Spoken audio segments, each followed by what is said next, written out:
My mother-in-law wants my children and I to be homeless, all because I left her abusive son. So my husband and I were together for 10 years. We have 2 amazing children, and throughout the entire relationship and marriage, my husband has been a complete nightmare.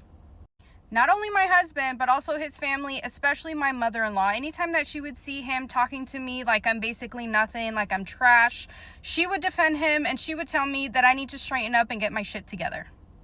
So anytime that I would go to her whenever her son was physically abusive to me because I had nowhere else to go, all she would ask me is, well, what did you do to him? I'm sure you're the reason why he's very mad. I would just go back and apologize for whatever you did. I'm sure you're asking yourself, why in the world would she stay with someone for that long who was very mentally and physically abusive? Now, my mother-in-law had 2 houses. One of them we were lucky enough to convince her to let us rent to own. I was the main one that was actually giving her money. My husband never actually gave her anything. It was all coming out of my paycheck.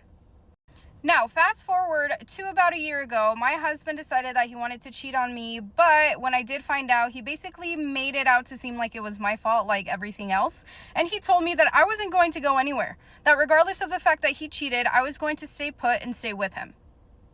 I was tired and over it. There was no way in hell that I was going to continue to stay with this man. So I told him, look, at the end of the day, if you want to go and be with someone else, go be with someone else. I don't want to be with you. After all this time, I have absolutely no love for you. So let's just get a fucking divorce.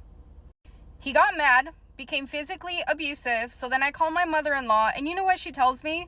She says, I want you and your kids to pack your shit and get the fuck out of my house. So I ask her, why in the world are you kicking me out of a house that I've been paying you for? Like, I am almost done paying you and you're trying to kick me the fuck out? Why? My mother-in-law told me that the money that came out of my checking account was my husband's money, so that technically that would have never, ever been my house or my children's house. So now my kids and I are going to end up in the street, or maybe with my parents, which they're very old. We are not going to fit there, but we'll make it work, because at the end of the day, if they're trying to convince me to stay with him, there's no way in hell I would rather be fucking homeless.